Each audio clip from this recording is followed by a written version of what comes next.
vai seguir falando sobre o exterior. A gente vai para Nova York para conversar com o Robson Morelli sobre a reta final desta Copa do Mundo. O torneio está chegando ao fim, né, Morelli? E ainda tem 2 decisões pela frente. Neste sábado, 6 da tarde, França e Inglaterra vão se enfrentar em Miami na disputa pelo 3º lugar. E no domingo tem jogo da Espanha e da Argentina para decidir, finalmente, o título da Copa do Mundo de 2026. Eu quero então, Morelli, que você me diga o que a gente pode esperar dessas 2 partidas. Boa tarde, Camila. Boa tarde a todos. Olha só, faltam 2 partidas de 104 que a FIFA prometeu nessa competição, a maior Copa de todos os tempos, com 48 equipes, e agora faltam duas partidas apenas.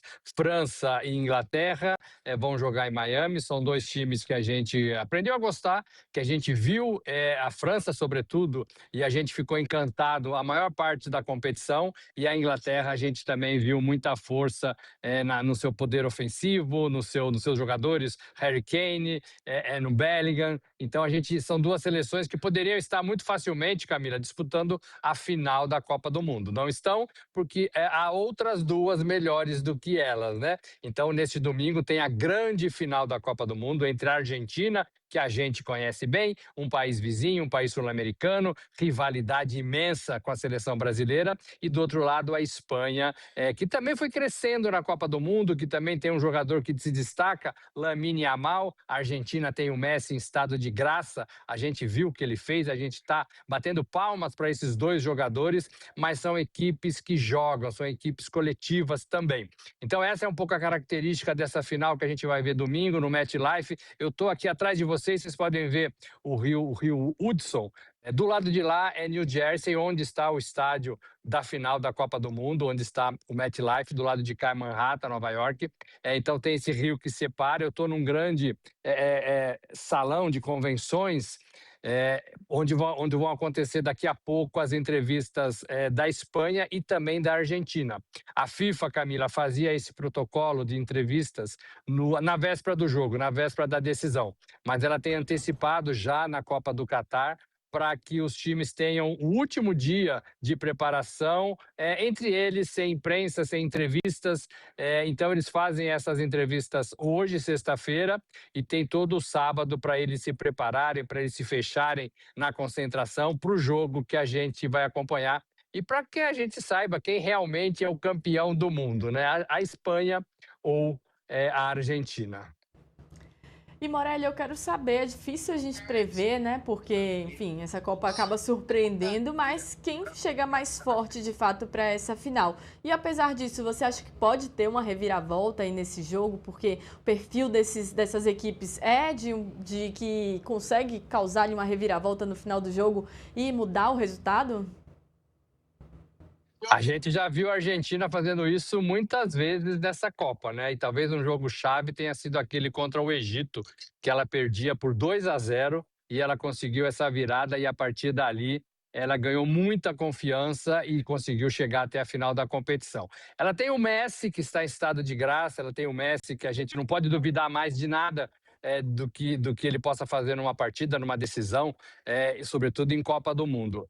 Mas ela é um time mais cansado. A Argentina é um time mais cansado, é um time mais velho, é um time que sofreu mais com prorrogações, teve 3 prorrogações, e tudo isso desgasta. Não desgasta, talvez, a ponto de fazer com que ela jogue menos. A Espanha, para mim, está mais inteira, é um time mais forte, é um time mais novo, é um time que joga também com estilo de jogo de ficar com a bola, de tocar a bola, de não entregar a bola para o adversário, e isso é muito valorizado pela Espanha e pelo futebol moderno.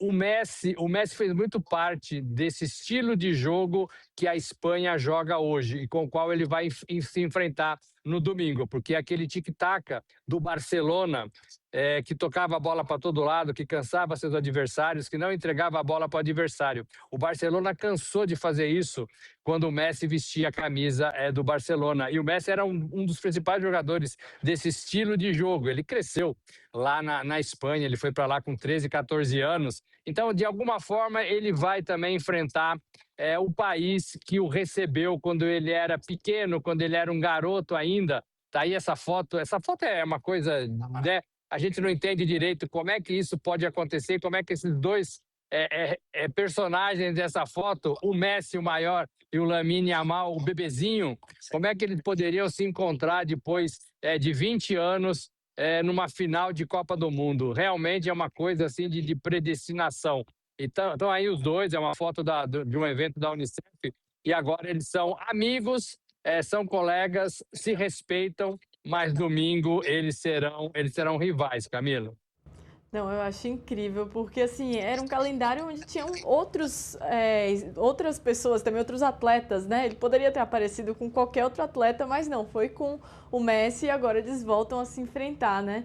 E, Morelli, eu quero saber em relação ao tempo aí nos Estados Unidos, se o tempo deve colaborar, né? Ou se tem risco de algum transtorno por conta do clima. Eu tô vendo que atrás de você parece que tá um tempo bem aberto, ensolarado. Inclusive, a gente estava lendo aqui antes que o Milley disse que não vai para os Estados Unidos porque estava muito quente, ele teve que tirar a roupa que ele estava usando e que aí quando ele tirou, a Argentina tomou um gol, né? Então que ele não vai por conta disso. Vai fazer muito calor, isso vai atrapalhar o jogo? Como que tá a expectativa? É um presidente supersticioso, né? Então ele não pode tirar a roupa, porque senão a Argentina perde. Mas a Argentina também jogou de azul contra a Inglaterra, justamente porque azul era aquela cor de 86 que a Argentina também jogou contra a Inglaterra quando o Maradona fez aquele gol. Então, superstição não falta na Argentina. Ontem estava muito ruim o tempo, mas não era por causa de chuva, não, era por causa das queimadas florestais do Canadá.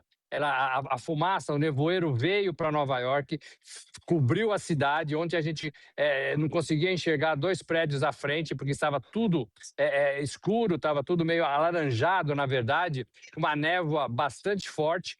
Teve até alerta, né, para você evitar correr nos parques, para você evitar de ficar ao ar livre, para você tomar bastante água. E hoje já amanheceu diferente. Hoje já amanheceu esse dia lindo que vocês estão vendo aí atrás. Calor, é verdade, calor, mas um dia sem previsão de chuva e um dia mais claro, mais limpo. Então talvez vai ser um cenário ideal para que se jogue uma partida de futebol. E o presidente, a Casa Branca, anunciou que o presidente dos Estados Unidos, Donald Trump, vai estar no estádio, vai provavelmente entregar a taça para o time campeão.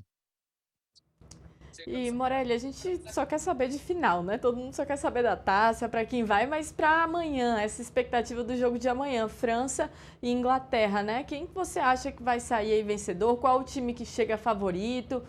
Da mesma pergunta eu faço, pode ter alguma reviravolta? Qual o seu palpite? Camila, pelo futebol, eu ainda estou encantado com essa França. Perdeu, é verdade, da Espanha, não achou a Espanha em campo, mas eu ainda continuo achando que a França tem excelentes jogadores, a França tem um time muito bem montado. É o último jogo do Didier Deschamps, depois de 14 anos no comando dessa seleção francesa. Ela vai ser entregue agora pelo Zidane, vai ser o novo técnico da seleção francesa, que também é outro astro que a gente conhece bem, ganhou do Brasil em 98, com gols, inclusive.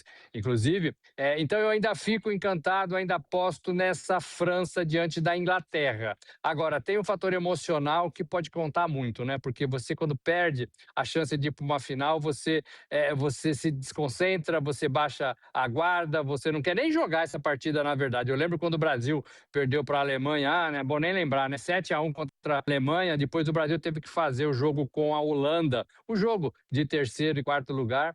E o Brasil não queria jogar, e o Brasil perdeu de novo, né? Mais 3 gols diante da Holanda. Então é um jogo mais mental do que físico, do que qualidade dos jogadores. Então quem tiver mais bem preparado e quem levar um pouquinho mais a sério essa disputa de terceiro lugar, eu acho que leva. Mas pelo futebol eu fico com a França.